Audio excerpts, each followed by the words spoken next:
Il y a des atmosphères qui te libèrent des chaînes. Il y a des atmosphères qui te libèrent des ténèbres qui t'environnent. Alléluia. Il y a des atmosphères où le diable ne peut pas plus te toucher. Même s'il est autour de toi et il rôde, il ne peut pas te toucher. Parce qu'il y a des atmosphères qui augmentent la température spirituelle de ton corps. Tu deviens comme un feu dévorant. Tu deviens comme ton père. Tu es un feu qui dévore. Est-ce qu'un amen de feu peut sortir de cette... Il y a des dimensions où tu vois, les gens ne vont plus oser mal te parler. Non, ils ne vont plus oser. Tu vois, Moïse avait atteint une dimension où même, il n'était pas là. On parle du mal, même pas de lui, de son choix de femme. Il n'est pas au courant. Tu comprends? Il n'est pas au courant. Parce que les yeux et les oreilles de Dieu veillent sur ta vie et sur tout ce qui concerne ta vie. Parce que quand Dieu t'approuve, il étend sa main sur tout ce qui porte ton nom. Mais dis-moi amen. Même si tu avais fait des mauvais choix, Dieu préserve, protège. Parce que Dieu dit qu'on ne touche pas mes joints, qu'on ne fasse pas du mal à mes serviteurs. Je dis qu'à partir de ce soir, on ne te touchera plus. Je dis qu'à partir de ce soir, on ne parlera plus du mal de toi. À partir de ce soir, on va te craindre. Dis-moi. Il y a des dimensions. Myriam, Aaron parle du choix de Moïse. Pourquoi il allait prendre une femme étrangère lui aussi? Dieu ne parle pas seulement par lui. Dans l'absolu, c'était vrai. Parce que Marie était prophétesse. Dans l'absolu, c'est vrai. Mais Dieu n'a pas aimé. Dis à ton voisin, Dieu ne va plus aimer. Jusqu'à présent, il a toléré. Vaut mieux qu'on me bénisse. S'il vous plaît, ne me maudissez plus. Oh, dis amen et reçois cette parole. Alléluia. Pourquoi Dieu me donne cette parole, je ne sais pas. Mais je crois que le langage de tes ennemis va changer. Le langage de tes ennemis va changer. Je vois ce langage changer au nom de Jésus. Dis 3 fois amen, amen, amen. C'est ce que je ressens. Reçois-le seulement. Alléluia, reçois-le seulement. Le diable a excité un roi. Je crois que c'était au temps de Balaam, je crois. Pour qu'il aille prophétiser ou maudire le peuple de Dieu. Donc, le prophète, il est allé. Et puis, avant qu'il commence à maudire le peuple de Dieu, Dieu lui ouvre les yeux pour lui montrer quelle est l'identité de ce peuple. Ils sont comme des lions. Hein? Ils dévorent leur proie. Et au lieu de prophétiser le malheur, il dit jamais. Qui est fou? Qui va prophétiser le malheur sur eux? C'est exactement ce qu'on voit sur toi. Je dis c'est exactement ce qu'on voit sur toi. Je dis c'est exactement ce qu'on voit sur toi.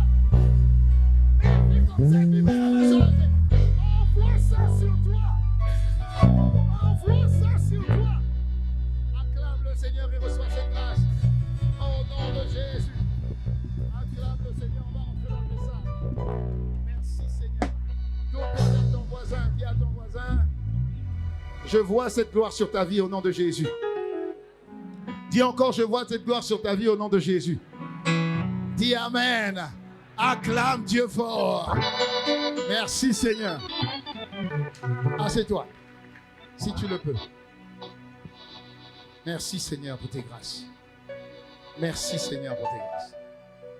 Dis à ton voisin, tu dois monter plus haut. Il monte encore plus haut. Monte plus haut encore. Alléluia. Il y a une attitude que tu dois atteindre qui te mettra hors d'atteinte. Alléluia. Donc dis à ton voisin, monte plus haut. Matalikolo, matalikolo, matalikolo, matalikolo. Ça rentre, hein? Ok? Mata, dis mata. Mata. Ou mata nangomba, c'est ça? C'est ça? Ça va, acclame le Seigneur. Pour moi, c'est... Monte à la montagne, monte. Le titre de mon message ce matin, c'est monte plus haut vers Dieu. Au risque de te retrouver à terre. Alléluia. Tu dois monter. Alléluia. Parce qu'avec Christ, soit on monte, soit on descend. Et la descente est toujours plus brutale, plus rapide que la montée. Ça ne t'arrivera ni à toi, ni à moi, dans le nom de Jésus. Lisons 1 Corinthiens 10, versets 12 à 13. Lisons ce que la parole de Dieu dit. Ainsi donc, il y a donc un ainsi, donc il y a une conséquence. Ça, c'est la conséquence. Ainsi donc, que celui qui croit être debout fasse attention à ne pas tomber. Aucune tentation ne vous est survenue qui n'ait été humaine. Dieu est fidèle. Il ne permettra pas que vous soyez tentés au-delà de vos forces. Mais avec la tentation, il préparera aussi le moyen d'en sortir. Lisons dans la version Parole vivante. Parole vivante. C'est pourquoi si quelqu'un se croit fort, c'est bien. Il a particulièrement besoin de veiller à ne pas tomber dans le péché. Si tu te crois fort, c'est bien. Parce que tu es fort. Que le faible dit, je suis fort. Donc tu es fort. Par Christ qui te force. Très bien. Donc comme tu es fort comme moi, et que nous sommes forts comme Dieu, alors on a particulièrement besoin de veiller à ne pas tomber dans le péché. Verset 13. Les tentations qui vous ont assaillis jusqu'ici sont communes à tous les hommes. Aucune d'elles n'a dépassé les forces humaines. D'ailleurs, Dieu est, et il ne permettra non plus à l'avenir que l'épreuve dépasse vos forces. Très bien.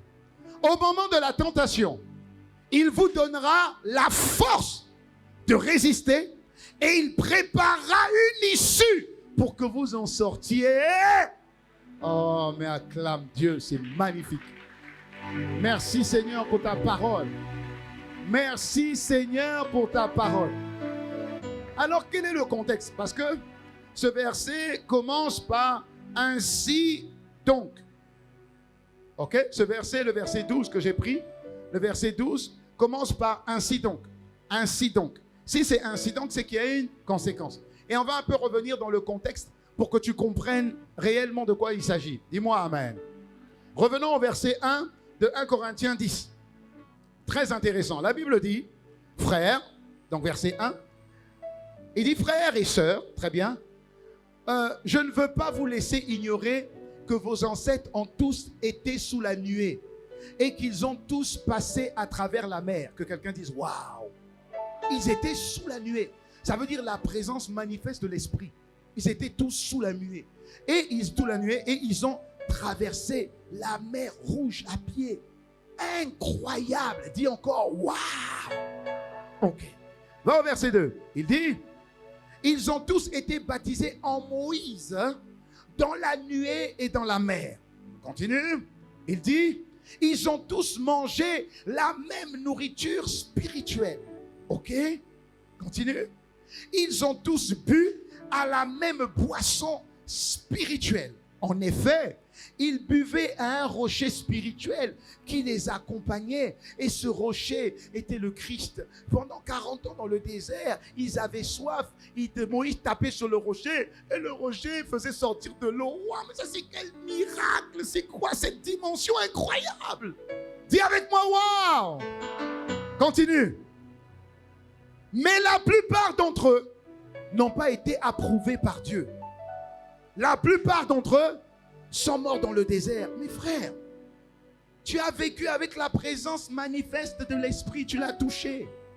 Tu as traversé la mer Rouge, tu as vu les vagues de 20 mètres à gauche et à droite. Papa, là, tu n'as pas besoin de prier, jeûner. Tu vois Dieu. Tu avais faim, la manne tombait. Tu avais soif, l'eau sortait. Tu as vu Dieu. Mais comment ça, quand même, tu es mort dans le désert. Et tu n'as pas été approuvé par le Dieu que tu as expérimenté. Est-ce que je parle à quelqu'un? Continue, verset 6. Or, ces faits sont arrivés pour nous servir d'exemple, afin que nous n'ayons pas de mauvais désirs comme eux en ont eu, malgré le fait qu'ils étaient avec Dieu physique. Alléluia. Ils étaient au top. Mais malgré le fait qu'ils étaient au top, ils sont tombés par terre. Et c'est un exemple pour nous. Verset 7. Il dit, ne devenez donc pas idolâtres, comme certains d'entre eux. En effet, il est écrit, le peuple s'assit pour manger, pour boire, puis ils se levèrent pour s'amuser, se divertir. Ne sois pas idolâtre. Fais attention à la distraction de. Continue, verset 8. Ne nous livrons pas à l'immoralité sexuelle. Oh, attention à l'impureté. Attention aux films bizarres pornographiques, mon frère, ma soeur. Attention à la masturbation, mon frère, ma soeur. Attention. Attention à avoir 2 copines, 3 copines, 4 copines, un amant, un bureau, un deuxième bureau, un troisième bureau. Attention à l'immoralité sexuelle, comme certains d'entre eux l'ont fait. Mais attends, de sorte que 23 000 sont tombés en un seul jour. 23 000 en un seul jour. Frère, tu vas voir la femme étrangère ou tu vas voir l'homme étranger. Tu vas le voir. Et puis quand tu quittes là-bas, tu reviens dans la présence de Dieu. Papa. Est-ce que je parle à quelqu'un? Verset 9. Ne provoquons pas Christ, comme certains d'entre eux l'ont fait, si bien qu'ils sont morts, victimes de la piqûre des serpents. Ça veut dire que je peux être dans la présence de Dieu et quand même être piqué par un serpent. Ça veut dire le serpent et moi, on est dans la présence. Verset 10.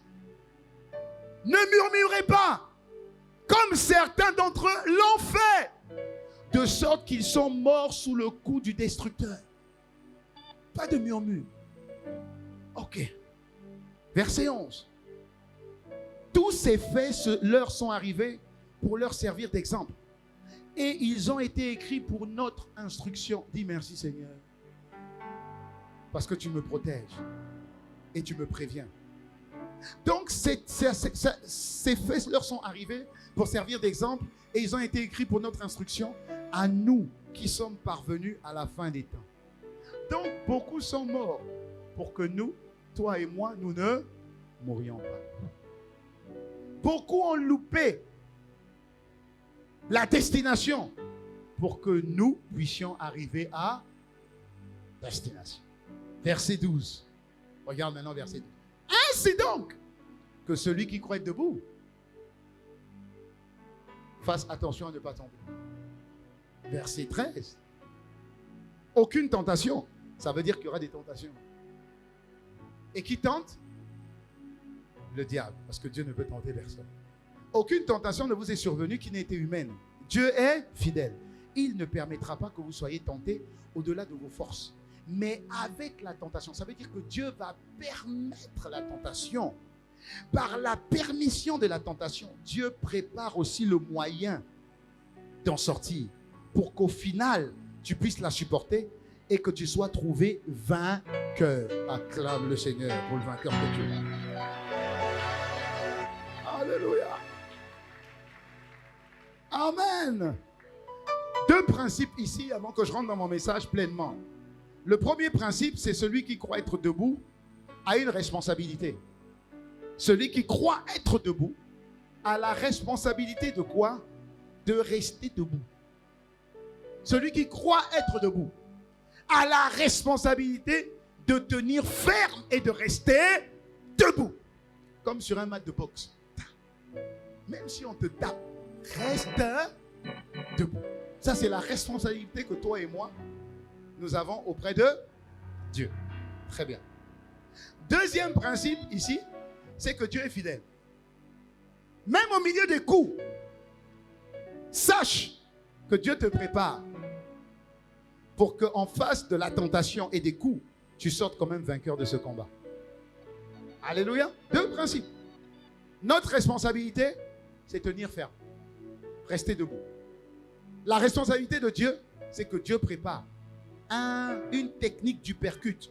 Tu vas donner un coup KO. Vous connaissez le un coup KO? Un seul coup.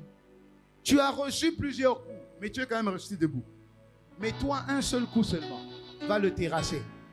Je vois ça sur ta vie et sur ma vie dans le nom de Jésus. Et je reçois cette parole avec action de grâce. Dis-moi Amen. Acclame le Seigneur fort et en haut. Alléluia. Donc le titre de montre plus haut, au risque de te retrouver à terre, c'est qu'en réalité, notre responsabilité, c'est de monter toujours plus haut. Pourquoi?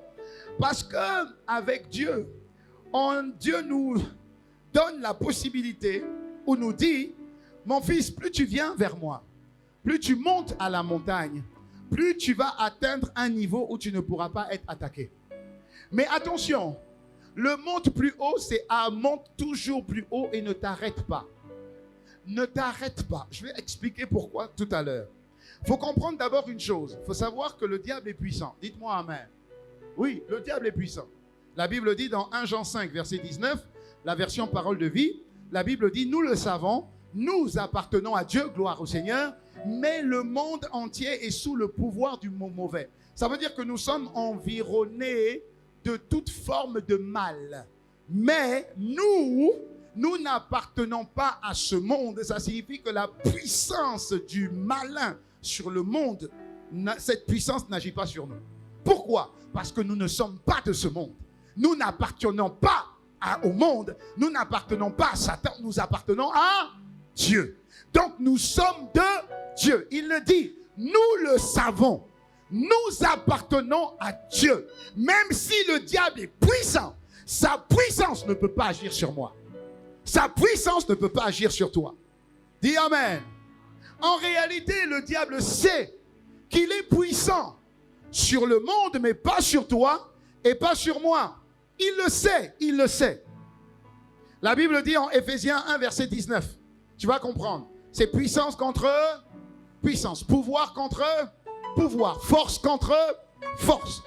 Paul dit, je prie que vous soyez conscients de l'étendue incommensurable du pouvoir dont il dispose en faveur de nous,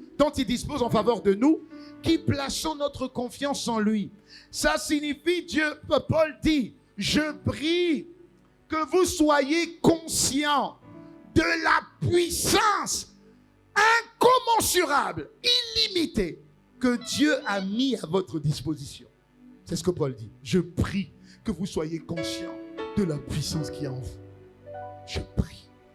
En vous qui mettez votre confiance en Dieu. Je prie. Regarde, continue encore. Le verset 20. Il dit, c'est la même puissance. Il décrit la puissance. Il dit, c'est la même puissance que celle qui l'a déployée en ressuscitant le Christ d'entre les morts. Il dit, c'est exactement la même puissance. Si l'esprit de celui qui a ressuscité Christ d'entre les morts habite en vous, l'esprit de celui qui a ressuscité Christ d'entre les morts redonnera vie à vos corps, même s'ils sont morts. Waouh! Est-ce que je parle à quelqu'un? Il est en train de dire ici qu'il y a une puissance incommensurable. Ça veut dire que c'est une puissance qui ne peut pas être mesurée. Une puissance glorieuse et infinie. En face de cette puissance, le diable ne peut rien faire. Le diable est puissant, oui, mais toi tu es infiniment, glorieusement, merveilleusement puissant. Alléluia. Voilà pourquoi le diable peut attaquer le monde, mais toi, il ne peut pas t'attaquer en face. Parce que même quand tu dors, même quand tu penses que tu es fatigué, dès que tu dis seulement Jésus, le diable fuit. Même quand le diable essaye de t'étrangler, je vais te tuer, je vais te tuer, je vais te tuer. Et que dans le sommeil, tu te débats, et puis tu dis seulement Jésus, pouf, plus rien. Tu vois à quel point Dieu te montre à quel point, petit enfant de Dieu, tu es quand même extrêmement puissant. Acclame Dieu pour ça. Acclame Dieu pour ça. Le verset 21 dit, toujours en parlant de cette puissance, il dit, c'est là que le Christ règne à présent. Le Christ est élevé par Dieu bien au-dessus de toute autorité, de toute puissance, de toute domination et de toute souveraineté. Et Dieu a donné un titre qui surpasse toutes les dignités pouvant être attribuées dans le monde présent et dans le monde futur. Ça signifie que Dieu t'a donné une puissance et avec cette puissance un titre. Ce titre tu l'as, cette puissance tu l'as. Tu es au-dessus de tout, tu es au-dessus de tout. Le diable le sait et le diable donc ne peut pas t'affronter en direct. Il ne peut pas. Est-ce que tu me comprends? Il ne peut pas. Le diable sait qu'il y a plusieurs races qui composent cette terre. La race blanche, il la domine, les Européens. La race jaune, il la domine, les Asiatiques. La race rouge, il la domine, les Indiens d'Amérique. La race noire, il la domine, nos chers frères et nos sœurs par la couleur noire. Mais il y a une race qui ne peut pas dominer qui? La race Christ, toi et moi. Impossible!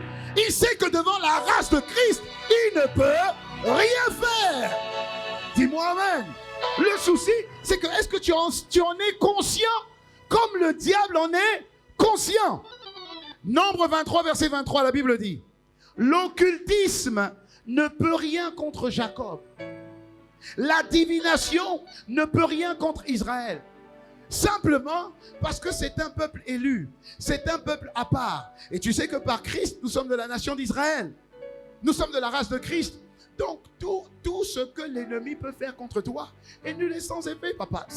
Il se fatigue pour rien. Tu te fatigues pour rien. Tu ne peux pas me maudire parce que la malédiction sans cause n'a pas d'effet. Tu vas me maudire comment? Par mon père? Mon père n'est pas mon père. Mon père n'est que la porte d'entrée naturelle pour que j'arrive sur cette terre. C'est tout. Mon père et ma mère sont les portes naturelles pour que j'arrive sur terre. Mon origine, c'est Dieu. Mon commencement, c'est Dieu. Ma source, c'est Dieu. Ma force, c'est Dieu. Mon souffle de vie, c'est Dieu.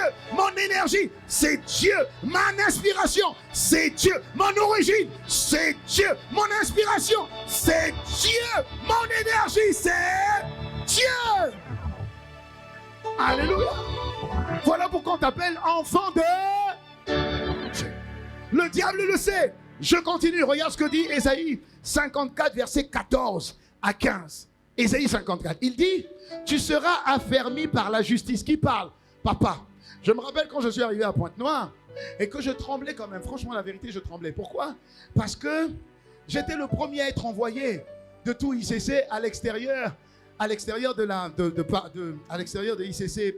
On était à Ivry ou à Boissy, je ne me rappelle plus, à Boissy, je ne sais plus. Mais j'étais le premier à être envoyé.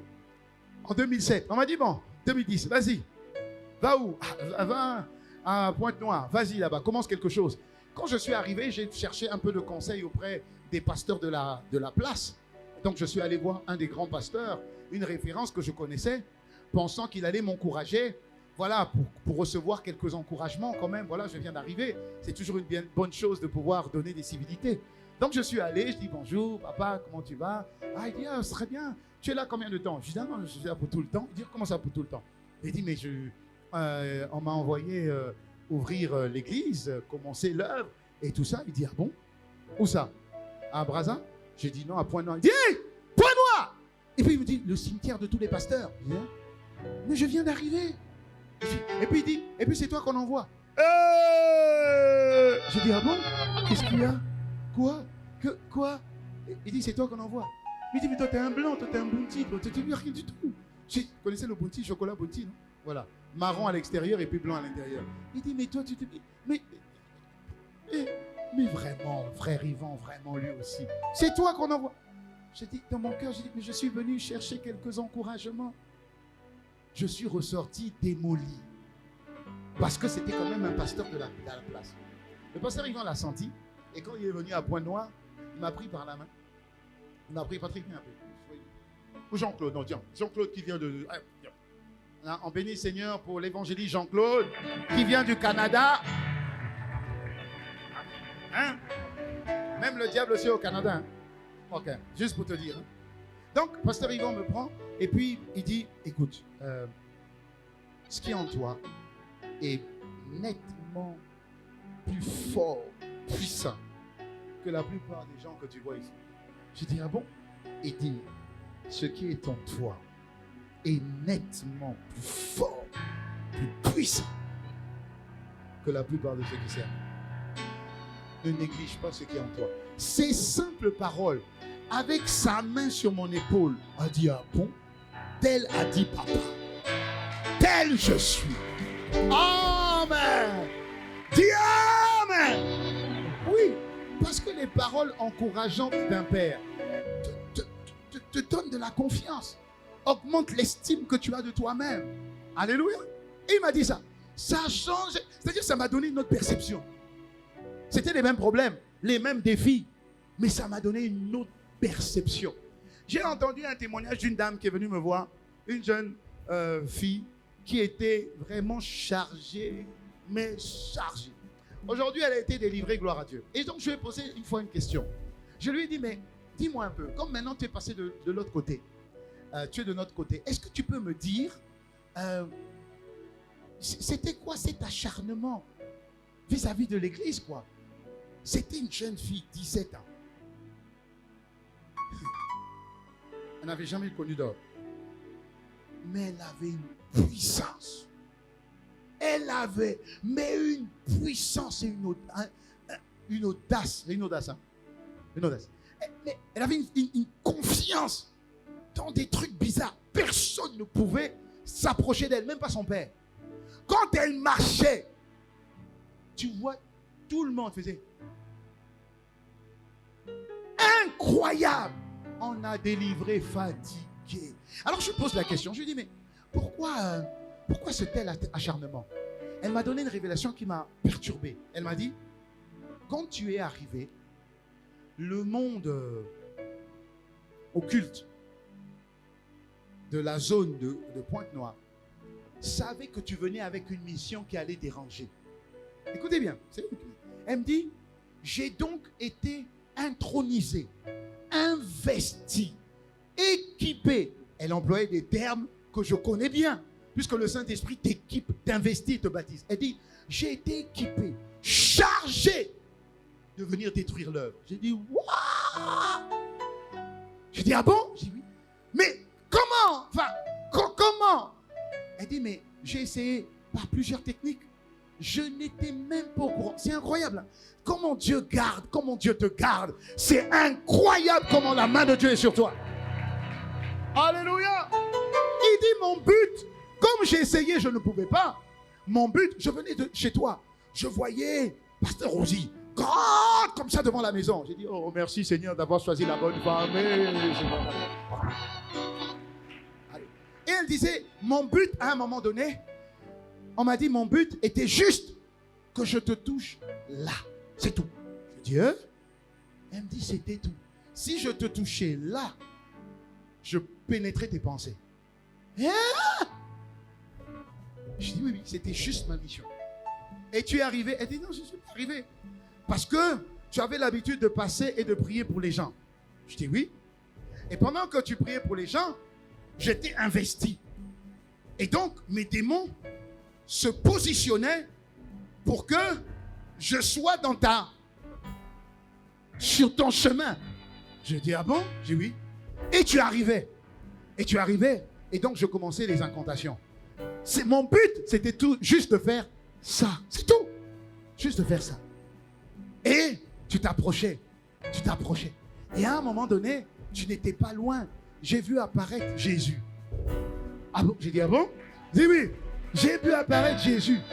Et il m'a parlé avec une voix énervée.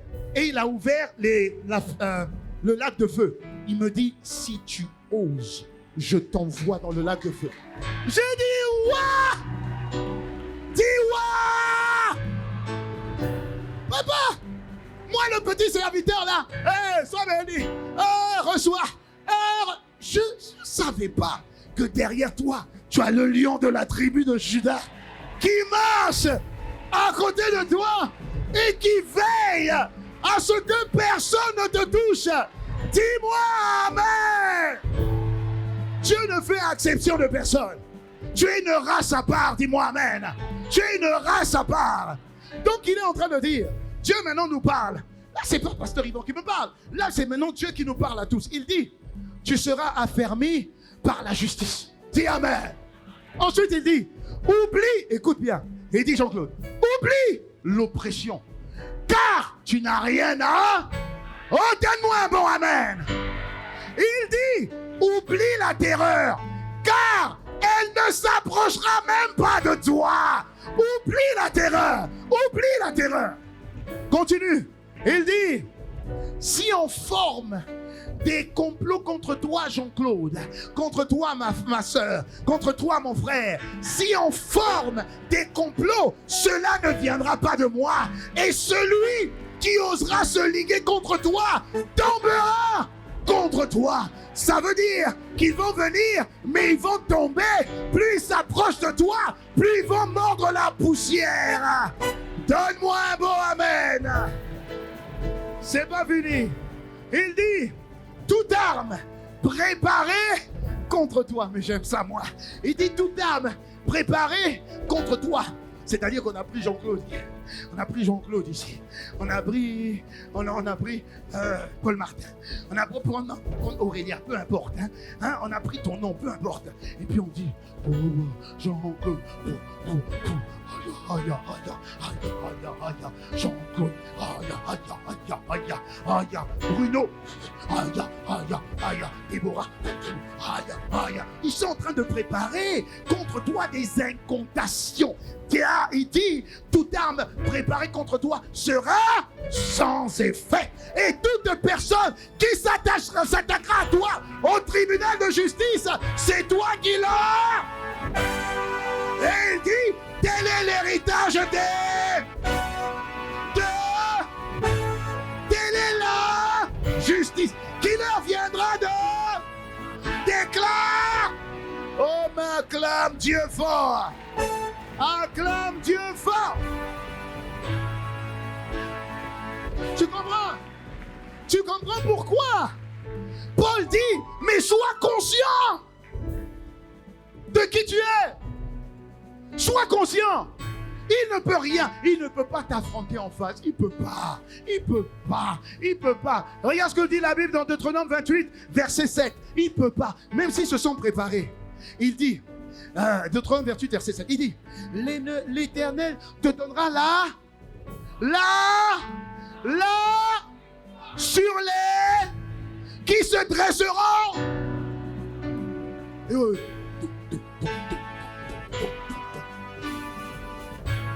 Tu les regardes. Il dit c'est tout. Et puis ce renforcement. Renforcement. Tu dis c'est tout. Pourquoi? Il dit, ils sortiront contre toi par un chemin. Ça signifie qu'ils se sont préparés. Ça signifie qu'ils sont rangés en ordre de bataille. Par un chemin. Tous les ennemis. Ça signifie qu'ils se sont préparés, papa. Donc par un chemin. Bien rangé. Quand ils vont se dresser contre toi, par un chemin, tu feras seulement. Ils ne vont plus savoir par où ils sont arrivés. Ils vont se cogner la tête. Ils vont s'enfuir par cet chemin. Mais dis amen et reçois cette grâce. Dis amen et reçois cette grâce. Dis amen et reçois cette grâce. Alléluia. C'est Dieu qui a fait de toi un enfant de Dieu. C'est Dieu qui a fait de toi la tête et non la queue. C'est Dieu qui a dit je te mets en haut et pas en bas. C'est Dieu qui a dit avance, ne recule pas. C'est Dieu qui a dit je suis en toi et je combats pour toi. Les ennemis visibles et les ennemis invisibles. Dis-moi amen. Des fois tu ne sais pas qui est dans ton bureau. Tu crois que tout le monde t'aime? Surtout que tu es enfant de Dieu? Jamais. Donc ils font quoi? Ils viennent dans ton bureau le soir. Ils tournent autour de ta chaise. Aïe, aïe, aïe, aïe. Même si on vient te dire, souris. Est-ce que je parle à quelqu'un? C'est pourquoi Paul dit, Seigneur, la conscience. Juste la conscience. Parce que cette puissance, elle est déjà là. Alléluia. Ta responsabilité, rappelle-toi, c'est quoi? Monte. Dieu est fidèle, monte. Est-ce que tu me suis? Donc comme le diable ne peut pas t'attaquer en frontal, il ne peut pas. Parce qu'il est vaincu d'avance. Maintenant, tout ce qui lui reste, c'est quoi? La ruse. Parce que la ruse est l'identité du diable. Rappelle-toi, la Bible dit que le serpent était le plus... Voilà. Donc, on peut enlever l'arme du serpent. Mais tu ne peux pas enlever l'identité du serpent. Est-ce que je parle à quelqu'un? Donc, l'identité du serpent reste. C'est quoi? La ruse. Donc, qu'est-ce qu'il va faire? Il va essayer de grogner comme un lion. Mais il n'est pas un lion. Il va essayer de t'atteindre par multiples stratégies. Et il va donc essayer. Comment il va essayer de t'avoir? Il va d'abord te neutraliser. Et regardez comment le serpent agit, ou le scorpion. Qu'est-ce qu'ils font? Le serpent et le scorpion ont un venin. Avant de t'avaler, il doit faire quoi? Il doit chercher une technique pour te piquer. C'est pas ça? Une fois qu'il t'a piqué, il injecte quoi? Le venin. Quel est le but du venin? Non, pas tuer. Pareil pour le scorpion. Tchou! Et le venin, voilà, tu peux plus. Maintenant, il vient tranquillement. Il regarde par où il va commencer la tête. Et puis il ouvre. Et puis il commence à t'avaler. Papa, t'es pas mort, hein? Est-ce que je parle à quelqu'un? C'est exactement la même chose que le serpent spirituel fait sur toi ou essaie de faire sur toi. Et il a échoué au nom de Jésus. Donc il va te neutraliser. Il va t'assoupir. Comment il va faire? Il va t'injecter ce qu'on appelle la lourdeur. Il va t'injecter ce qu'on appelle l'assoupissement. Il va t'injecter ce qu'on appelle le sommeil. Et ce sommeil ou cet assoupissement va agir sur ta vie spirituelle. Pourquoi? Parce que c'est spirituellement que tu es fort, pas physiquement. Ok, comment il va faire concrètement? Tu veux savoir? Comment il va faire concrètement? C'est très simple. Il va t'exposer aux mauvaises nouvelles. C'est tellement subtil. Il va t'exposer aux mauvaises nouvelles. Nouvelles négatives. Il va balader ça autour de toi. Mauvaise nouvelle. Mauvaise nouvelle. Mauvaise nouvelle. Mauvaise nouvelle. Il va te saturer de mauvaises nouvelles. Pourquoi? Pour que les mauvaises nouvelles fassent naître en toi un sentiment qu'on appelle l'inquiétude ou le doute. Mais pourquoi l'inquiétude ou le doute? Rappelle-toi, la Bible dit que Dieu a mis la puissance en ceux qui ont confiance en lui. Donc, l'inquiétude va toucher ta confiance en Dieu. Ah oui. Parce que quelqu'un qui doute, mais il doute de ce que Dieu a dit.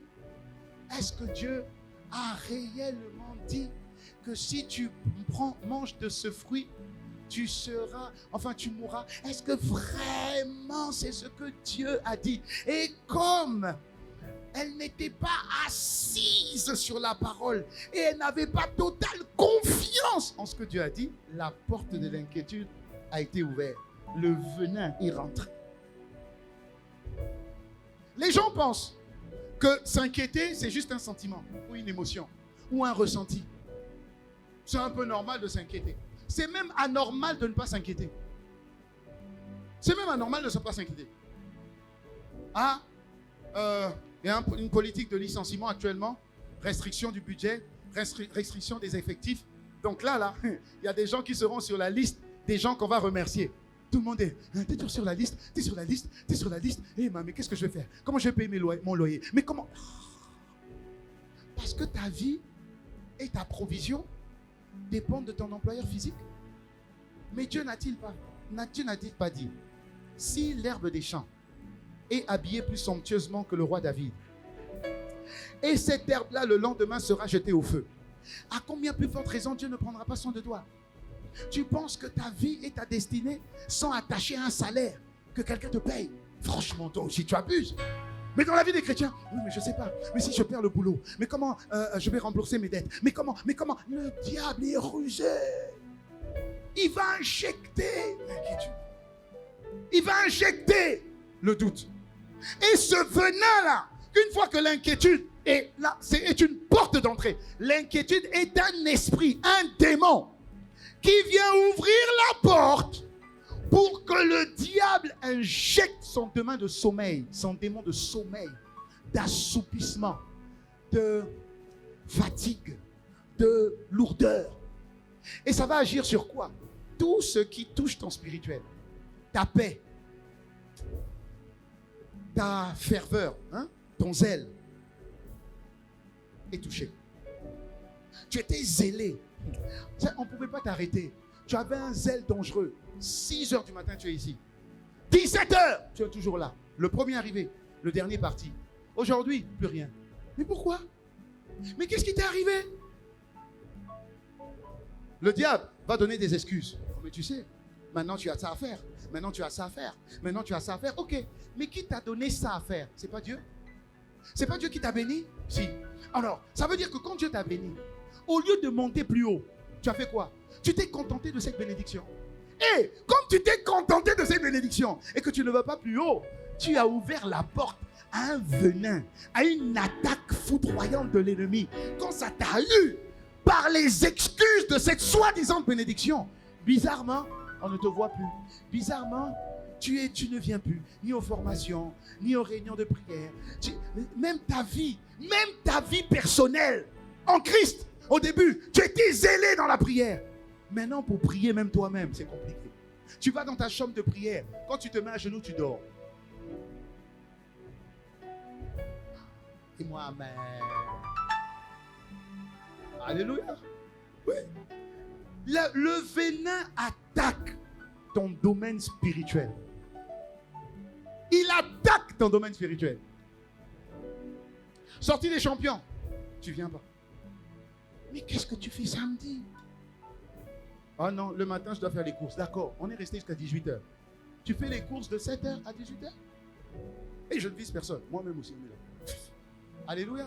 C'est juste pour te montrer à quel point cette inquiétude a permis au venin du serpent et au dard du scorpion de te piquer. Et ça a touché ton désir de prier, ta communion avec Dieu, ta soif de Dieu, ton niveau d'amour pour Dieu, ton niveau d'amour pour Dieu. C'est-à-dire que tu veux aimer, mais tu n'arrives plus. Tu dis, mais c'est incroyable. Avant, je disais seulement, Maya, digne es-tu, Seigneur. Digne es-tu, digne es-tu, agneau de Dieu. Digne es-tu, agneau de Dieu. Et tu sens tout de suite. Tu sens, il y a une connexion tout de suite. Et maintenant, c'est quoi le chant là déjà? Quoi? Ça ne vient plus. C'est quoi le chant?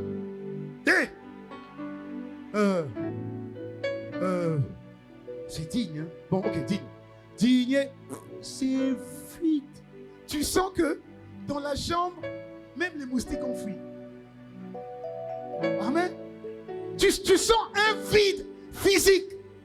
Je parle à quelqu'un. Et tu te dis, mais c'est quoi? Et tu as honte. Et après la honte vient. Après la honte vient, maintenant tu essaies de cacher cette honte parce que tu étais quand même quelqu'un qui avait quand même un niveau. Vous comprenez ce que je veux dire? Et maintenant tu as honte. Et cette honte te fait fuir encore plus l'église. Tu as vu? Tout est arrivé comment? Par ces fameuses inquiétudes, ces fameuses mauvaises nouvelles, cette fameuse frustration, ces mauvaises paroles, ces mauvaises nouvelles. Est-ce que je parle à quelqu'un? Écoutez-moi, les paroles ont un double impact. Soit elles te bâtissent, elles te donnent la paix, soit elles te détruisent, elles te mettent à terre. Il y a deux choses. Nous sommes esprits. Dites-moi amen. Nous habitons dans un corps et nous avons une âme. Ça signifie que nous sommes tripartites. Dites-moi amen. Et comme nous sommes tripartites, nous avons, chaque partie de notre corps a besoin de nourriture. Écoutez-moi bien, c'est une petite parenthèse, a besoin de nourriture. Le corps physique a besoin de manger. La nourriture du corps physique, c'est manger. Hein? C'est mon tabac, tu vois. Il me faut mon tabac. Ok? J'aime beaucoup le tabac. Ouais. Non, il me faut mon tabac. Hein? Avec moi, sakasaka. Hein? Ou pundu. On dit sakasaka ou pundu. Sakasaka, pundu. Pundu. Hein? Moi, pundu. Là. Avec, je ne sais pas ce qu'on va mettre à côté. Hein? Manioc. C'est quoi? Makwanga. Voilà. Donc, il me faut mon... Hein? Ça c'est pour le corps physique. Ok. Maintenant, pour le corps émotionnel, c'est quoi? Ce sont des paroles. Parce que le corps émotionnel agit sur les paroles. Si je prends un exemple, je dis par exemple, Isée, mais tes yeux bleus sont d'un éclat impressionnant. Waouh! Regardez, elle fait, automatiquement ça fait. Ça, c'est l'émotion. Parce que le côté émotionnel a besoin d'être nourri. Amen? Ok. Mais si je dis, je fais la même chose. Si je dis, mais franchement, on dirait que tu t'es loupé, tu as passé un râteau sur ta tête ce matin ou quoi? Tu ressembles à quelqu'un qui vient de, je ne sais pas. Tu vois? Automatiquement, l'expression du visage change. Pourquoi? Parce que c'est une nourriture. Si tu donnes de belles paroles, l'âme se nourrit des belles paroles et l'âme augmente. Si tu détruis quelqu'un en lui parlant mal, mais tu la détruis. Parce qu'émotionnellement, elle est détruite. Maintenant, l'Esprit de Dieu, lui aussi se nourrit parce que nous sommes esprits. Or, l'Esprit de Dieu, enfin, notre esprit, se nourrit de la parole de Dieu. Je suis ce que Dieu dit que je suis. Le diable le sait. Donc, le diable va mettre, est-ce que tu es vraiment ce que Dieu a dit que tu étais? Avec 3 points de suspension. Pourquoi? Il veut juste que tu puisses douter. Il a eu l'audace de dire à Jésus, écoute-moi, s'il a eu l'audace de dire à Jésus, si tu es réellement le Fils de Dieu, dis, mais tu te fous de moi, toi? Mais s'il a eu l'audace de dire à Jésus, si tu es le Fils de Dieu, fais ceci, à combien plus forte raison toi et moi? Chaque fois, il viendra par les paroles déstabiliser ton identité et déstabiliser ce que Dieu t'a donné. Tout le temps. Donc la parole agit comme une potion, comme une solution qui te fait monter ou qui te détruit. Et la parole agit comme soit une nourriture, soit un poison. Donc le diable va détruire le conjoint par les mauvaises paroles qu'il te fait prononcer. Donc sans le savoir, tu parles mal à tes enfants, tu es un agent du diable. Parce que les enfants, eux aussi, se nourrissent émotionnellement de ce qu'on leur dit, surtout si ça vient des parents. Ils sont à l'école, on le détruit émotionnellement. Il a eu 2. On dit, Zoba, toi vraiment, t'es un toto. Bien sûr, 2, vous connaissez tous le nom du toto. C'est, toute la classe dit, un tel. Vous le détruisez, le diable détruit l'enfant. Une femme parle à son mari. Elle le traite de tous les noms. Le diable passe par ta langue pour le détruire. Un mari parle à sa femme. Le diable passe par la langue pour le détruire. Pourquoi? À un moment donné, à force d'écouter, tu verras que la femme et l'homme manquera de confiance en lui. En termes d'identité, il va balbutier de plus en plus. Pourquoi? Il sera le résultat de tout ce qu'il a entendu de ses proches.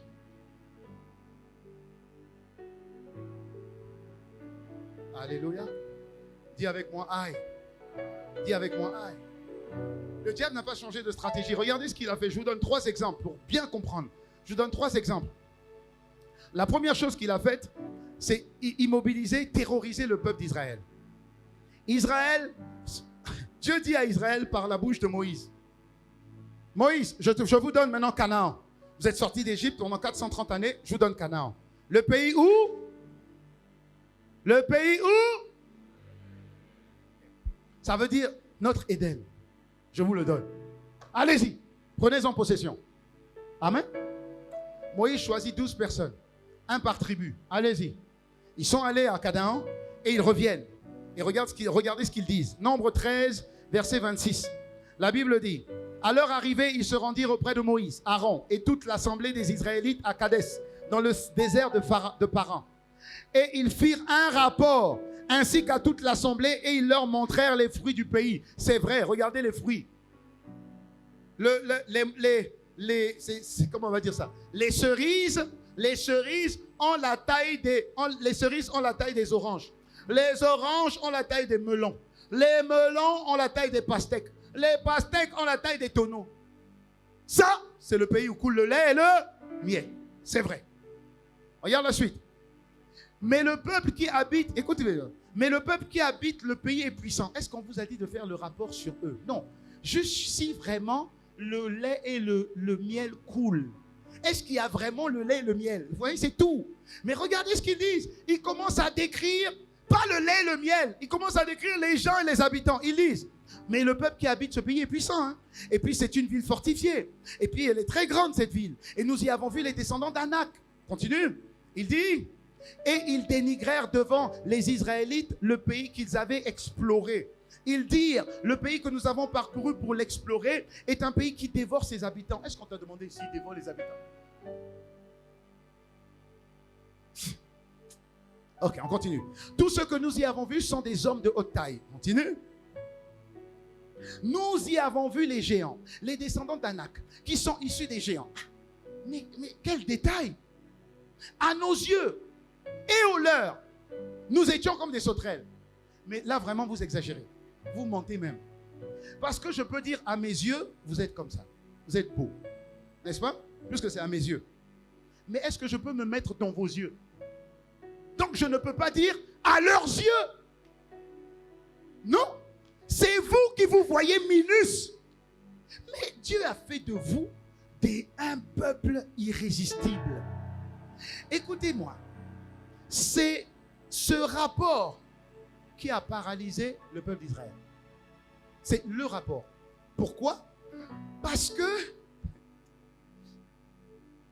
ils avaient déjà vaincu des géants. Je vous donne un deuxième exemple pour que vous compreniez mieux. Allons dans l'histoire de David. Va dans l'histoire de David. Va dans l'histoire de David. David se retrouve en face de Goliath. Quand Goliath sort, Goliath parle. Et quand Goliath parle, ça terrorise toute l'armée d'Israël. Et David dit: mais qui est cet incirconcis qui ose parler de la sorte? Donc ce n'était pas la corpulence de Goliath. Non. C'est ce que Goliath disait. Les paroles sont des venins terribles. Les mauvaises nouvelles qui arrivent dans vos vies, les circonstances compliquées, ont pour but de semer en vous les inquiétudes. Mais ça n'arrivera pas, cette porte se ferme au nom de Jésus. Troisième et dernier exemple qu'il faut que je partage. C'est l'histoire de 1 Roi 19, versets 2 à 4. C'est l'histoire d'Élie. Qui connaît Élie, le prophète Élie? Et on connaît tous le prophète Élie par rapport à un fait particulier de sa vie. Lequel? Les prophètes de Baal. Dis-moi amen.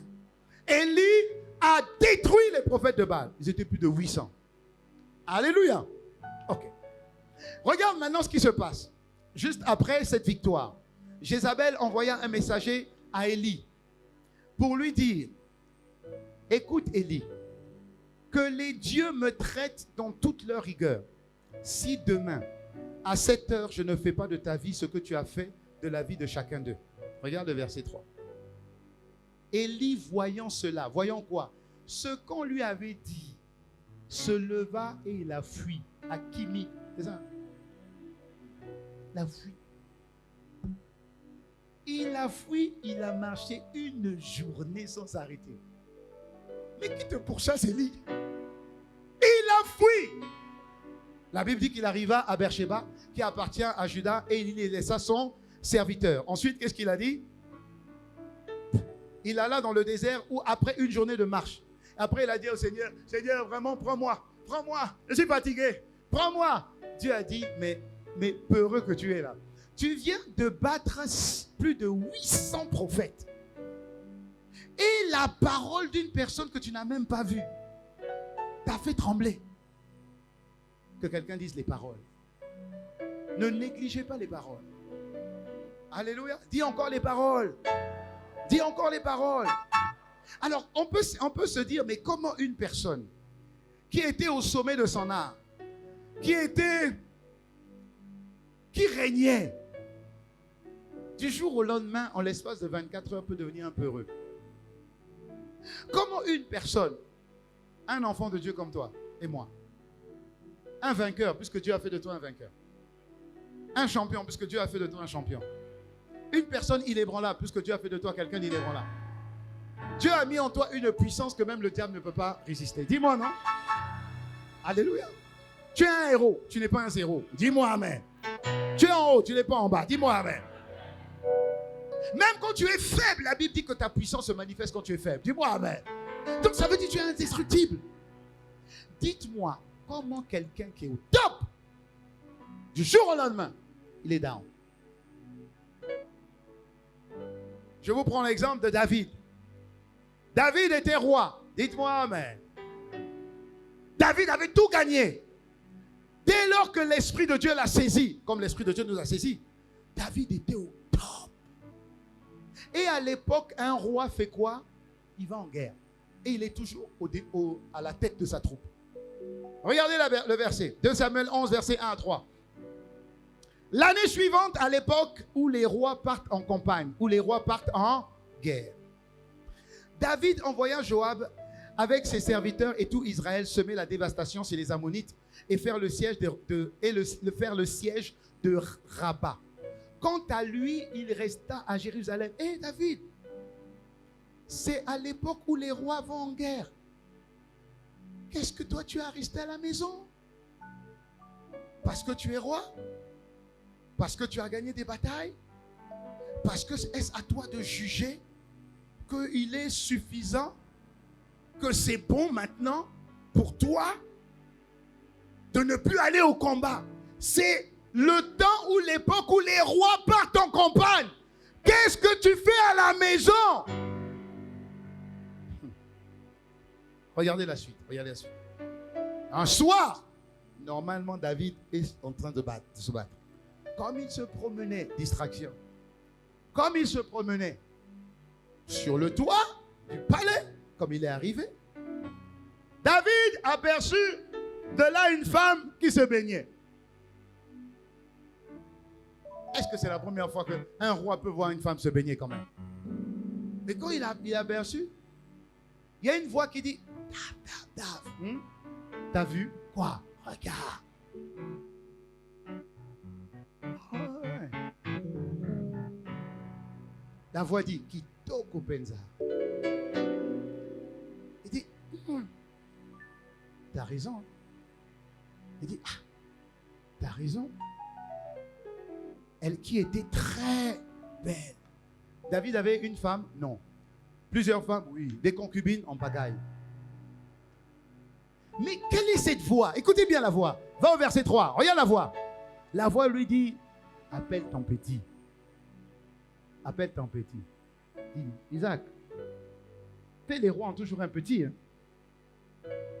Les présidents ont toujours un petit. Tous les chefs ont toujours un petit. Que tu veuilles ou pas, tout le monde a un petit. Et des fois, il dit seulement, Isaac. Donc, le petit a compris ce que le boss veut dire. Pas de problème. Ça veut dire, je veux me renseigner.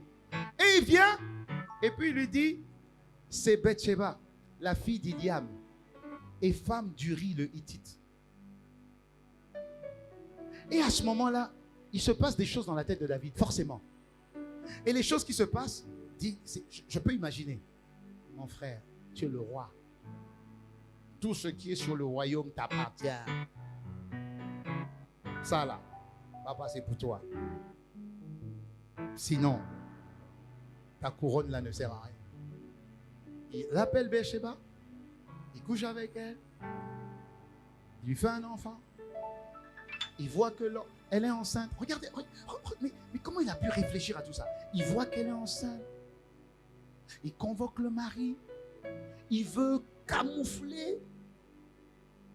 C'est lui qui a inspiré les trucs que l'on voit maintenant aux États-Unis là. Tu sais, quand il y a un enfant, et puis, vous connaissez l'émission?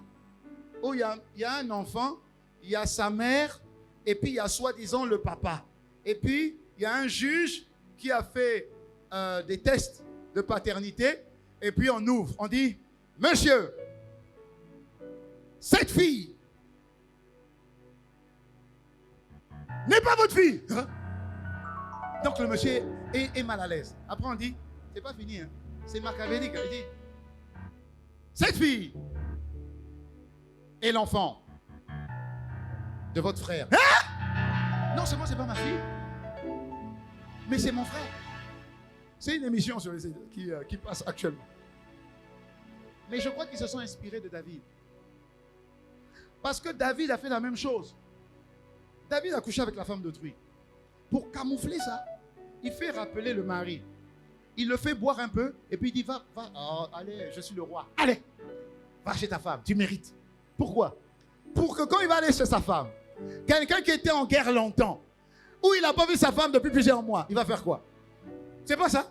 Donc comme ça, il y aura embrouillement et puis David, homme au cœur de Dieu, celui qui écoute Dieu, celui qui sait ce que Dieu a besoin avant même que Dieu parle. Tout est venu, toutes ces inspirations, ces paroles-là. La Bible dit c'est poussé par l'esprit que les hommes ont parlé. Si toi tu parles, c'est pas poussé par l'esprit. Mais comment le démon a pu rentrer en toi? Comment? Comment?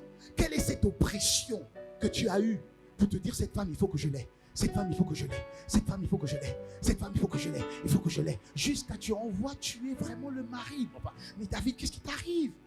Et quand Samuel vient lui dire ça, David, c'est comme si David avait été anesthésié. Vous comprenez? Quand on dit ça à David, il dit c'est pas possible. C'est moi. Oui, c'est toi. Qu'est-ce qui fait que quelqu'un qui est au top, du jour au lendemain, à terre? Qu'est-ce qui fait qu'aujourd'hui tu sers? Demain, à terre. Est-ce que je parle à quelqu'un? Ça fait mal, hein? Ça fait mal. En fait, qu'est-ce qui s'est passé? C'est que quand tu es au sommet, le réflexe que tu dois avoir, c'est de monter plus haut. Écoutez-moi bien.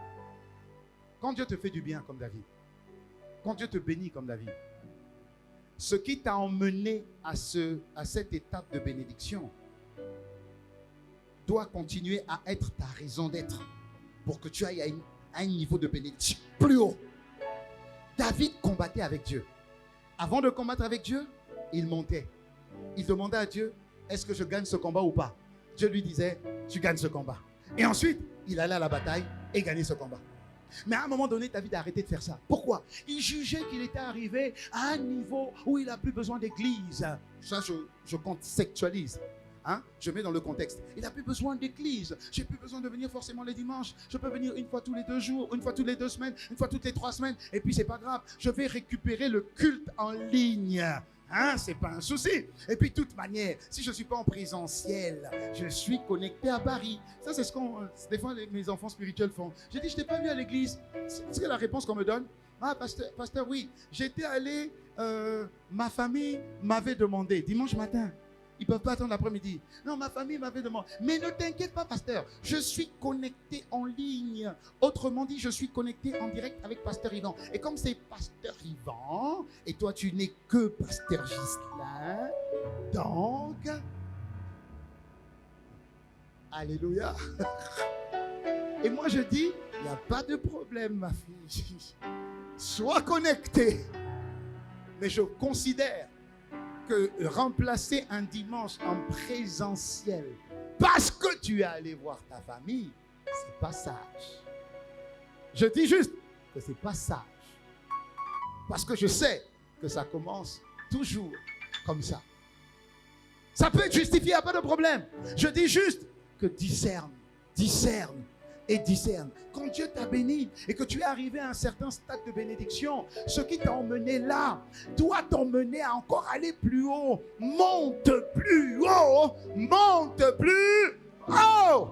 Regarde dans Luc 9, verset 10. La Bible dit, les apôtres étant de retour, racontèrent à Jésus tout ce qu'ils avaient fait. Il les prit avec lui et se retira à l'écart. Ils sont venus dire à Jésus, signe, miracle, prodige nous accompagne, Seigneur. On a fait des choses extraordinaires. Dieu dit, oui, vous êtes au top. Ok, venez ici. Je connais le danger d'être au top. Là. Venez là. Le danger du top, quand vous êtes au top, il faut aller encore au top des tops. Donc venez à l'écart, montez à la montagne, allez rencontrer Dieu pour qu'il vous emmène encore plus. Oh, acclame le Seigneur si tu comprends ce que je suis en train de te dire. Si tu comprends ce que je suis en train de te dire, il faut faire attention. Quand tu as un certain stade de bénédiction et de faveur, attention, le diable va venir avec des doutes. Le diable va venir avec des doutes. Il y a une sœur, elle attendait un enfant depuis longtemps. Dieu lui a fait grâce, on lui a donné une parole de bénédiction. Hop, on dit tu seras enceinte. Elle était enceinte. De 3 semaines, 4 semaines, peu importe. Elle était enceinte. La parole prophétique a été manifestée, elle était enceinte. Elle va pour une visite à l'hôpital. On consulte comme ça, on voit que hop, oui tu es enceinte. Mais si tu veux confirmer, si tu peux aller voir l'échographe. Elle va chez l'échographe. L'échographe regarde, il ne voit rien. Il dit, il n'y a rien. Hein? Il dit, en tout cas, il n'y a rien. La sœur m'a dit, dès cet instant, le doute est rentré. Dès que le doute est rentré, on a dit 10 jours, revenez. Peut-être le fœtus aura augmenté. Quand ils sont revenus 10 jours après, il n'y avait rien. L'enfant est parti. Pourquoi? Le doute. Alléluia, le doute. Le doute. Mauvaise nouvelle. Est-ce que je parle à quelqu'un? Mauvaise nouvelle. La Bible dit les inquiétudes. Je reviens sur ce verset. Proverbe 12, verset 15. L'inquiétude dans le cœur de l'homme là-bas. L'inquiétude dans le cœur de l'homme là-bas. Là-bas. Là-bas. Mais une bonne parole le réjouit. Les mauvaises nouvelles, les doutes ont pour objectif de ramener dans ta vie les démons qui avaient été chassés. Parce que chaque fois que tu accèdes à une bénédiction, est-ce que tu me suis? Faites ça si vous me suivez. Chaque fois que tu accèdes à une bénédiction, ça veut dire que forcément, Dieu t'a libéré de quelque chose. N'est-ce pas? Si Dieu t'a libéré de quelque chose, cette chose partie a laissé de l'espace. N'est-ce pas? Et il le dit dans Matthieu 12, versets 43 à 46. Lorsque l'esprit impur est sorti d'un homme, il va dans les lieux arides, d'où, cherchant du repos, et il n'en trouve point. Alors il dit, je retournerai dans ma maison. Ça, c'est le démon qui dit, c'est ma maison, d'où je suis sorti. Et quand il arrive, il la trouve vide, balayée, ornée. Il s'en va et prend avec lui 7 autres esprits plus méchants que lui. Ils entrent dans la maison, ils s'y établissent et la dernière condition de cet homme est pire que la première. Ça signifie que quand tu as une promotion, Dieu t'a libéré d'une chaîne.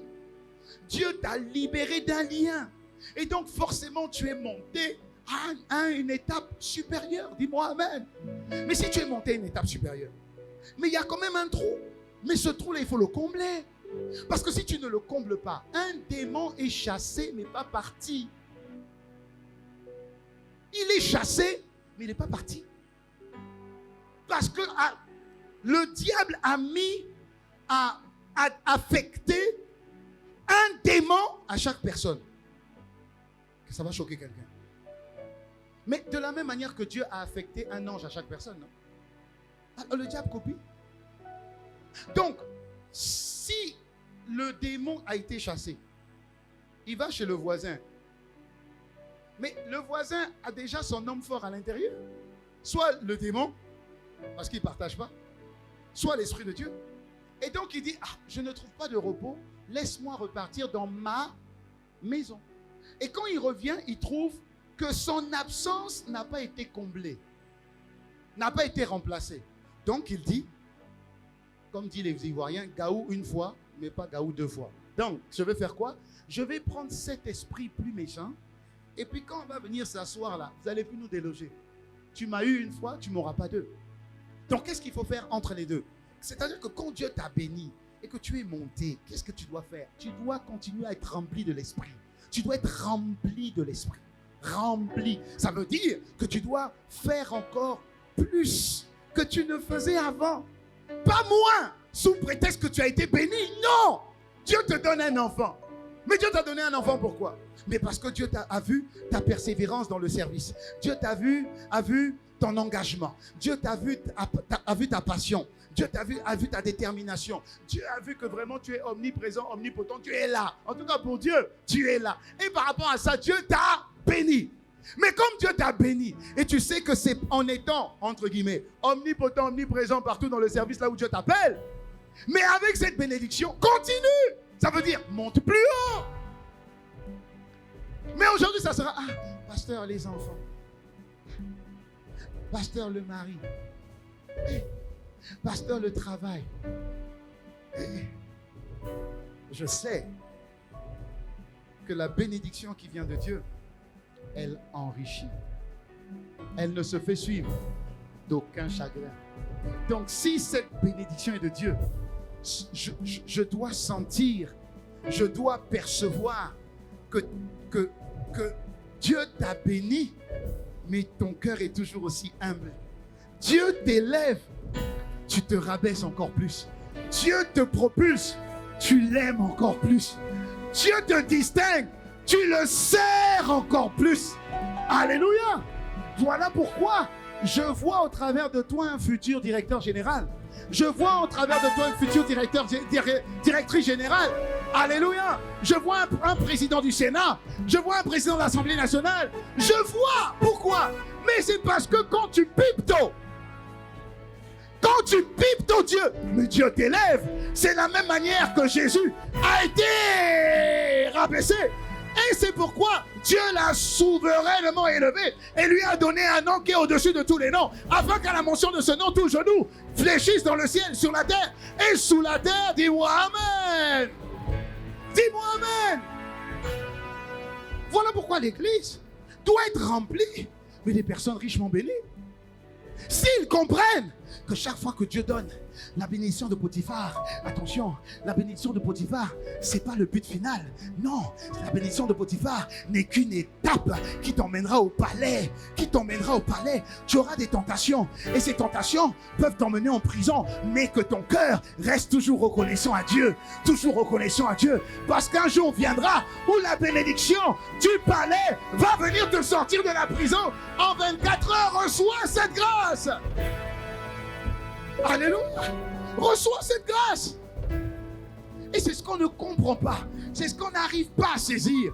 On n'arrive pas à saisir. Quand tu es béni, garde ton cœur. Quand tu es béni, garde tes pensées. Garde tes pensées. Proverbe 4, verset 23. La Bible dit garde ton cœur plus que toute autre chose, car de lui jaillissent les sources de la vie. Mais la version Bible français courant me parle plus. Il dit, prends avant tout. Avant tout. Dis à ton voisin avant tout. Tu peux toucher ton voisin librement. Dis seulement, voisin, avant tout. Permets seulement que je te touche. Avant tout, voisin, prends garde à ce que tu penses. Prends garde à ce que tu penses. David n'a pas pris garde à sa pensée. Et ça a bousillé sa vie. Vous savez que c'est à partir de là qu'un esprit de destruction, d'impureté terrible est rentré dans la vie de David. La Bible dit, à partir de ce jour, c'est fini. C'est fini. David a gagné tous les combats physiques. Mais le combat de la pensée, il a perdu. Juste parce qu'un soir, au lieu d'aller en guerre, mais pour aller en guerre, il faut monter. Donc il n'est pas monté, il n'est pas allé en guerre. Un soir seulement, c'est fini. David, là, son premier fils couche avec sa belle-mère. Mais ça, c'est quoi? Son frère couche avec la sœur. Mais ça, c'est quoi? L'homme selon le cœur de Dieu. Mais David, tu as fait rentrer dans ton foyer l'ennemi. Tu as fait rentrer dans ta lignée et dans le sang l'ennemi. C'est fini. C'est fini, David. C'est fini, David. Tout ça, parce que quand tu étais au top, tu étais au palais, tu n'as pas voulu. Tu es resté sur tes lauriers. Oh, tu sais, moi je connais Dieu. Oh, les choses là, je connais. 001, je connais déjà. Sortie des couples, formation des couples. Oh, je connais. Je suis déjà marié depuis 5 ans, 6 ans, 7 ans, 8 ans. Mais le but, c'est pas que tu sois marié. Est-ce que ton foyer est un reflet de ce que Dieu veut? Sortie, parents, enfants. Oh non, mais c'est bon, mes enfants comprennent. Hein? Les enfants comprennent quoi? Tout ce que Dieu permet à l'église est une bénédiction. Même le pasteur que je suis, je ne louperai pour rien au monde la sortie des stars. Même si je risque de me blesser. Parce que je sais que demain j'ai culte. Je risque de me blesser. Mais je vais quand même. Dis-moi amen. Mais Dieu a guéri. J'ai demandé pardon, Dieu a guéri. Mais juste pour vous dire qu'en réalité, que les différentes plateformes que Dieu met au service de son Église, si Dieu dispose, il y a une bénédiction là-bas. Et cette bénédiction te permet de voir une facette de Dieu, une révélation de Dieu que tu n'as pas. Et à chaque révélation, sa promotion. Est-ce que je parle à quelqu'un? Dis à ton voisin, monte plus haut. Monte plus haut encore. Monte plus haut encore. Psaume 81, verset 1 à 2. La Bible dit, celui qui se met à l'abri du Très-Haut, écoute bien, se repose à l'ombre du Tout-Puissant. Celui qui se met à l'abri. Mais Dieu, le Dieu Très-Haut est où? Sur la montagne. Celui qui monte à la montagne et cherche en Dieu son abri, alors il va reposer à l'ombre du Tout-Puissant. Verset 2, il dit, écoute, il dit au Seigneur, tu es mon abri et tu me protèges avec puissance. Tu es mon Dieu et j'ai confiance en toi. La notion de confiance, elle revient quand tu montes à la montagne. Pas quand tu restes sur le siège des bénédictions. Je suis fort, je suis pasteur Justin, je suis fort. Jamais. Plus Dieu fait, et plus je dois être à ses pieds. Plus je dois être à ses pieds. Plus je dois être à ses pieds. C'est pourquoi je prophétise que tu vas devenir le prochain DG au nom de Jésus. Le prochain député, c'est toi au nom de Jésus. Le prochain sénateur, c'est toi au nom de Jésus. Le prochain président de la chambre de ce que tu veux là, c'est toi au nom de Jésus. Alléluia. Ce que tes yeux et ton cœur voient, Dieu te le donne. Parce que plus tu sais que tu dois pipto. Dis pipto. Pipto, ça veut dire vraiment d'être prosterné face contre terre. Face contre terre. Pipto. Dis-moi amen. Et quand tu connais Dieu, les racines de ta vie sont en Christ. En Christ. T'es en Christ. Donc, peu importe les problèmes, papa, je reste. Peu importe les soucis, mais mes racines sont trop en Christ. Ça veut dire on peut me balloter à gauche, me balloter à droite. Mes racines sont en Christ. Amen. Je peux aller devant, derrière. Mes racines sont en Christ. Je suis ferme en Christ. Dieu a dit, cette année tu vas concevoir. Je dis que tu vas concevoir. Et si tu veux concevoir, tu dis, je reçois au nom de Jésus.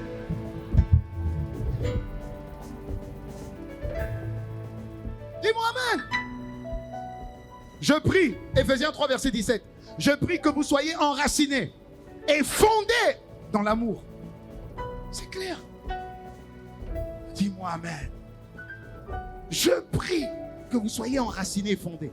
Parce que quand le vent des mauvais problèmes vont arriver, le vent des soucis vont arriver, toi réfléchis seulement. Parce que la Bible dit que tu es fondé sur le roc.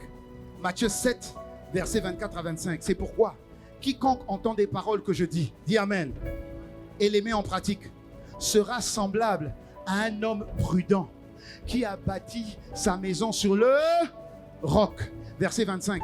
La pluie est tombée, les torrents sont venus, les vents ont soufflé et se sont jetés contre cette maison, mais elle n'est point tombée parce qu'elle était fondée sur le roc. Tu crois qu'on a moins de problèmes que toi? On a plus de problèmes que toi. Mais je n'ai pas le droit d'être malade. Pied malade ou pas pied malade, je viens. Ventre qui coule, les ventres qui coulent pas. Papa, je viens. Papa, je dis, papa, je viens. Je viens. Je viens.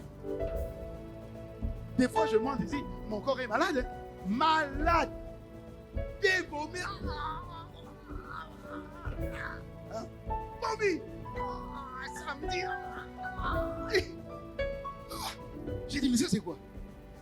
Je me tords de douleur. Pourtant, je ne suis pas quelqu'un qui souffre. Je ne souffre pas, je souffre. Je résiste. Hein? On m'emmène à l'hôpital. Ouais, je vais aller à l'hôpital. Regarde-moi bien. Moi aussi, je suis allé. On m'emmène. Et puis, quand on me met le truc là, j'ai dit, hey, madame, c'est le sang de Jésus qui rentre dans mes veines là. Elle dit, oui, pasteur. J'ai dit, oui, il faut bien dire oui, pasteur. Et puis, je regarde. Et puis, je me sens fait. Je ne dors pas. Je dis, je vais travailler. Donne-moi un cahier, je travaille. Parce que demain, j'ai culte. Perfusion ici. Et puis je travaille. Parce que tu penses que j'ai ne serait-ce qu'une pensée que peut-être éventuellement, il est possible que à tout hasard, soit dit en passant, que je ne vienne jamais. Jamais. Même perfusé. Prêchons la parole au nom de Jésus. Dis-moi Amen. Dis c'est ce que je suis. Dis c'est ce que je suis. Alléluia. Je suis en train d'atterrir. Je te donne le verset et j'atterris. Parce qu'il faut que tu comprennes que plus tu seras profond, plus il te sera difficile d'aller en arrière. Je vais en avant et puis je monte. Je ne regarde pas en arrière. Arrière est déjà périmé. J'avance et tu avances aussi. Je monte et tu montes aussi. Tu te distingues et je me distingue aussi. On s'encourage et on avance ensemble. Dis Amen. Dis Amen. Jacques 1, verset 6. Version parole de vie, mais la deuxième partie de la phrase. Il dit, celui qui doute ressemble à une grosse vague. On revient sur la vague, hein, de la mer que le vent soulève et agite. Ok, continue. Celui-là ne doit même pas penser, il ne doit même pas imaginer qu'il va recevoir quelque chose du Seigneur. Jamais, je ne suis pas là-bas. Celui qui doute, il ne faut même pas qu'il s'imagine que Dieu va lui donner quelque chose. Et tu penses que moi, je vais douter. Je ne me connais pas. Pasteur Justin, comment tu vas? Toi-même, tu sais. Toi-même, tu sais. Ah oui, pasteur, c'est vrai. Toi, tu vas toujours excellemment bien. Super. Et maintenant, la même personne, je dis ça 4 fois. Bonjour, ma soeur, comment tu vas? Comme vous, pasteur, je vais excellemment bien. Je dis, c'est ça. C'est ça. Dis-moi Amen. Oui. Verset 8, il dit, c'est celui qui doute et c'est quelqu'un qui ne sait pas choisir sa route. Tantôt il avance, tantôt il recule. Au nom de Jésus, que ce soit plus ton partage. Je dis au nom de Jésus, ça ne sera plus ton partage. Je dis au nom de Jésus, ça ne sera plus ton partage. Je dis au nom de Jésus, ça ne sera plus ton partage. Dis-moi Amen. La profondeur avec Dieu ne vient pas de la connaissance des versets. Ne vient pas de savoir parler ou pas savoir parler. Non. La connaissance de la profondeur de Dieu vient d'un cœur qui aime Dieu. Ne juge pas les gens par rapport à leur bon parler. Il faut laisser ça. Hein? Ne juge pas les gens par rapport à leur bon parler. Je préfère voir quelqu'un qui fait des fautes, mais ce qu'il dit là est inspirant, que quelqu'un qui parle bien. Vous savez, selon la rhétorique depuis Pascal, il est écrit, si je parle systématiquement par rapport à la théologie dogmatique, vous comprenez que, papa, je comprends rien ce que tu es en train de me dire. Donc, si tu veux, mais fais des fautes comme tu veux, le plus important pour moi, c'est comprendre l'esprit qui passe au travers de toi. Tu voyez ce que je veux dire? Et c'est de voir, de percevoir quelqu'un qui aiment Dieu. Tu vois, non, ça se perçoit. Tu peux t'inspirer des gens qui aiment Dieu, des gens qui sont vrais, qui n'ont pas honte de qui est dans la salle ou pas. Des gens qui sont vrais. Une fois, j'étais avec Aurélien, AP Aurélien, et je vais parler devant le président de la République du Congo. Je ne savais pas.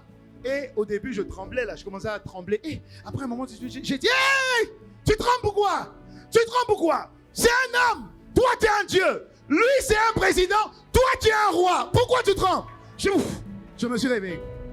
Et je suis devant lui, j'étais devant lui. Il était monsieur, madame, tous les ministres si tu veux. Tous les ministres. Papa, j'ai dit, m'en fous. Papa, m'en fous, je suis Dieu ici et vous allez m'écouter. J'ai dit, bon, voilà, c'était un deuil. Et on avait perdu une de nos filles. C'était la fille d'un ministre. Et donc, tout, quand le président est là, tout le monde est là. Donc, j'ai commencé à prêcher. J'ai commencé à dire, bon, voilà, nous allons déjà honorer celui qui donne la vie, celui sans lequel tu étais là, celui qui élève et personne ne rabaisse, celui qui fait les rois.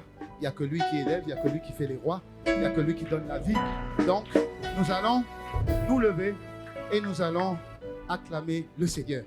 Qui va oser se lever si le président ne se lève pas?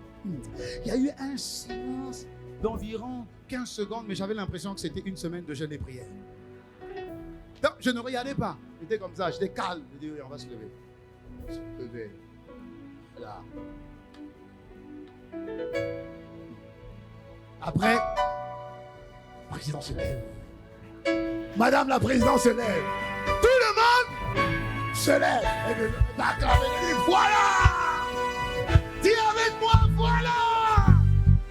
Dis voilà! C'est ce que tu vas manifester au nom de Jésus. Dis-moi amen. Dis-moi amen. Alléluia. À la fin, il voit Aurélien et puis il dit, c'est qui ce monsieur? Lui, c'est qui? On dira ça de toi. Alléluia. On dira ça de toi. Mais attention. Attention. Après, le président, il veut te voir, n'est-ce pas? Il veut te voir. Papa, j'ai fui. Il y a un temps pour tout. J'ai fui sur la montagne. Non, non. Il y a un temps pour tout. Il y a un temps pour tout. Alléluia. J'ai fui sur la montagne. Préservez mon cœur. Puis sur la montagne. Quelque temps après, toujours moi, je devais animer une cérémonie d'un mariage. Et j'étais maître de cérémonie. Et il y avait madame la présidente. Ah. Et puis je parlais. Elle dit, ah, mais lui là, c'est qui? Et puis Aurélien était encore là. Tu sais, il y a toujours des gens, moi je vous dis, moi j'ai pas un petit, j'ai pris une grande. Là, c'est une grande. Et puis elle dit, mais tu te rappelles, à l'époque, à telle cérémonie, le jeune garçon, c'était lui. Ah bon? Mais il faut qu'il vienne pour célébrer. Hey! J'ai encore fui. Un jour viendra. Alléluia. Dis ton jour viendra. Dis mon jour viendra. Dis mon jour viendra. Et je te dis que ton jour viendra. Dis-moi amen. Ton jour viendra. Lève-toi, acclame le Seigneur. Lève-toi et acclame le Seigneur. Alléluia. Les hauteurs t'appellent. Les hauteurs t'appellent. On va lire ce dernier verset ensemble. Psaume 24, verset 3. On va le lire ensemble. Et on a fini. Mais écoute bien, les hauteurs nous appellent. 1, 2, 3, c'est parti. Qui peut monter à la montagne du Seigneur? Qui va venir se tenir dans son sein? Attends, continue. Verset 4. Ceux qui n'ont rien fait de mal et qui ont le cœur pur. Et ceux qui ne se tournent pas vers le mensonge. Ça signifie que le diable parlera. Le président t'a appelé. Quand même. Viens vite. Ah bon, hein? Le président m'a appelé. Ah bon? Hey, vraiment, qu'est-ce qu'il va me demander? Moi, je sais déjà ce que je vais lui dire. Non, je fuis sur la montagne. Il y a un temps où Dieu mettra dans le cœur, où tu sauras que c'est le moment. Je fuis sur la montagne. Parce que le mensonge là va dire, regarde, on te plébiscite. Non. Il dit, et qui ne jure pas pour tromper. Continue. ils recevront la bénédiction du Seigneur. Et Dieu, leur sauveur, les reconnaîtra comme des justes. Verset 6. Voilà ceux qui cherchent vraiment le Seigneur. Ceux qui cherchent le visage de Dieu. Voilà le vrai peuple de ICC RDC. Alléluia! C'est le vrai peuple de ICC RDC.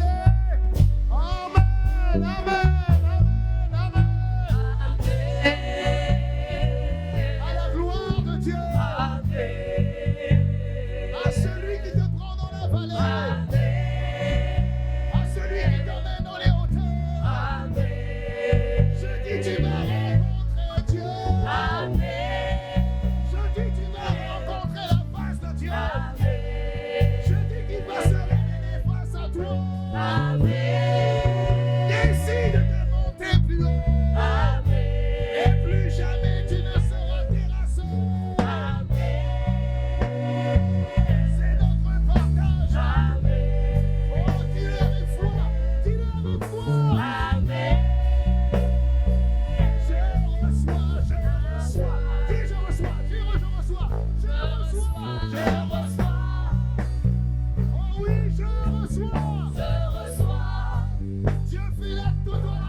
Sur la montagne de la rencontre, je reçois. Tu ne seras plus déstabilisé.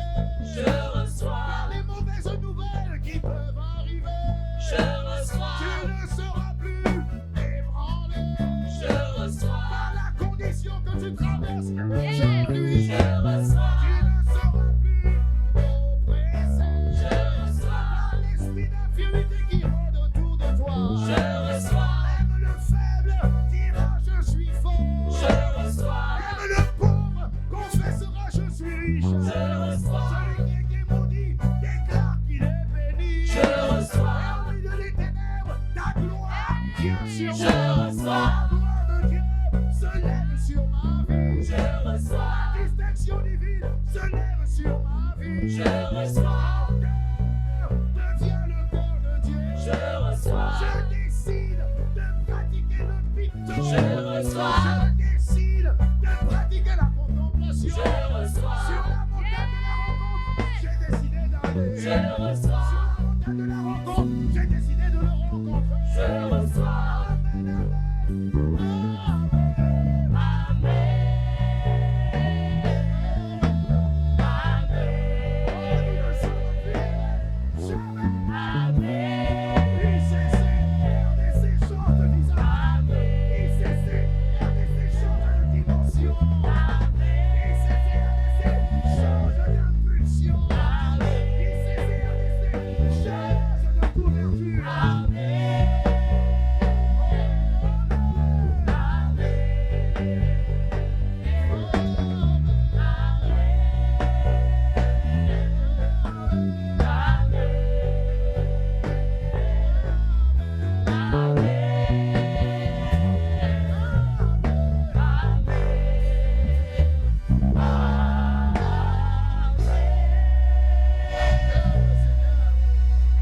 Et dis merci à Dieu pendant une minute. Dis merci à Dieu pendant une minute. Il y a des messages qui te propulsent vers le haut. Il y a des messages qui te transforment en une autre personne. Et c'est ma prière pour toi et pour moi. Plus jamais tu seras la même personne. Tu te verras comme un lion de la tribu de Juda. Cet endroit, tu te verras comme un feu dévorant. C'est ton identité. Tu te verras comme quelqu'un de richement béni. C'est également tes possessions. Tu es béni. Je dis que tu es béni. Je dis que tu es fort. Je dis que tu es riche. Je dis que la santé divine sont dans tes veines au nom de Jésus. Et remercie Dieu pour tout ce que tu as. Remercie Dieu pour tout ce que tu es et tout ce qu'il a fait de toi.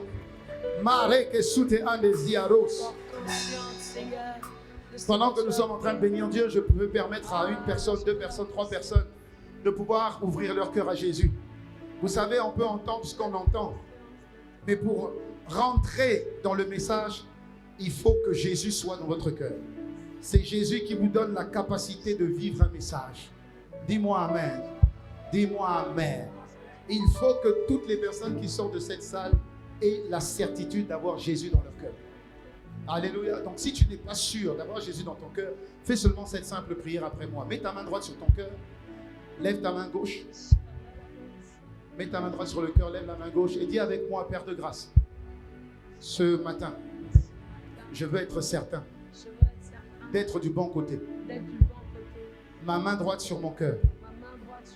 Je ne regarde ni à gauche, ni à droite. Je regarde à toi.